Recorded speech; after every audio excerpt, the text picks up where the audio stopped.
పగడాల గారు హతసాక్షి అయిపోయారు. ఆయన హతసాక్షుల్ని ఎందుకు దేవుడు అలౌ చేస్తాడు? దేవుడు భయంకరుడు కదా. ఇప్పటికిప్పుడే ఆ ట్రేస్ అవుట్ చేసి అన్యాయం చేసిన వాళ్ళందరూ శిక్షించబడాలి, న్యాయం జరగాలని ధర్నాలు జరుగుతూ ఉన్నాయి. నిజమే, మనకు అలా ఉంది. నా మనసంతా నిన్న అంతా బాగాలేదు. నాకు చాలా ఏడుపు వచ్చేసింది నాకు. ఎందుకంటే ఆయన చాలా మంచి డిబేట్ చేశారు అని అంటే చెక్కు చెదరకుండా, జుత్తు చెరగకుండా, కాలు మీద కాలు వేసుకొని అసలు తడబడకుండా ఆయన మాట్లాడితే నిజంగా క్రిస్టియన్ హీరోలాగా అనిపిస్తారు నాకు. ఆయన క్రిస్టియానిటీలో కొంతమంది హీరోస్ ఉంటారనమాట. ఆ బైబిల్ పండితుల్లాగా అనిపిస్తాడు. ఏ శాస్త్రానికి సంబంధించిన మాట అయినా చిన్న ఆయనే 40+ ఉండొచ్చేమో, నాకు తెలియదు. మనిషిని బట్టి నేను అలా చెప్తున్నాను. నేను ఈ మధ్య కాలంలో నచ్చుకున్నటువంటి సేవకులుగా కనిపించారు నాకు ఆయన. అయ్యో ఏమైంది అసలు ఇంత భయంకరం. వెళ్ళి 3 గంటలకి ఇలా కూర్చోగానే నేను ఆ న్యూస్ని చూశాను. అసలు ఏం చేయాలో కూడా అర్థం కాని పరిస్థితి అయింది నాకు. ఎందుకు ఇలా ఇప్పుడు న్యాయం కోసం పోరాడుతున్నారు అక్కడ అందరూ. కానీ ఈ గవర్నమెంట్ సపోర్ట్గా ఉండొచ్చు, ఉండకపోవచ్చు. మనుషులు, అధికారులు సపోర్ట్గా ఉండొచ్చు, ఉండకపోవచ్చు. ప్రజల యొక్క చేసిన ధర్నా అది మంచిగా వెళ్ళొచ్చు, లేకపోతే వెళ్ళకపోవచ్చు. ఆ ఎంక్వైరీ కరెక్ట్గా రావచ్చు, రాకపోవచ్చు. పోస్ట్ మార్టం రిపోర్ట్ కరెక్ట్గా ఇవ్వచ్చు, ఇవ్వకపోవచ్చు.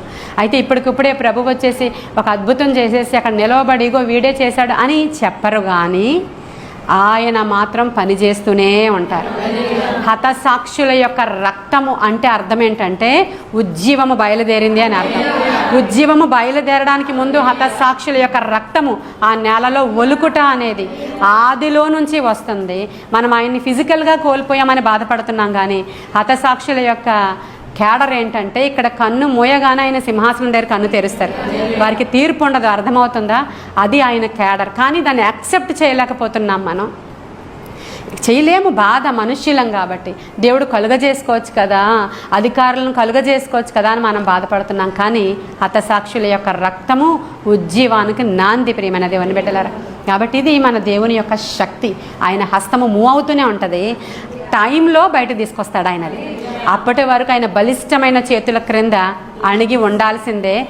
ఆయన తన ప్రజల యందు, ఎస్పెషల్లీ తన యొక్క సేవకుల యందు ఆయన ప్రీతి గలవాడు. వారి కన్ను గుడ్డును ముడితే ఆయన ఊరుకోడు.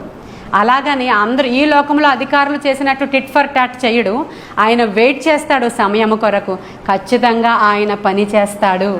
ఇది మన క్రైస్తవ లోకానికి ఆదరణగా ఉండాలి. ఆ మాట మనం ఒప్పుకోవాలి, ధైర్యం తెచ్చుకోవాలి. అది ఎటువంటి రిపోర్ట్ వచ్చినా కూడా.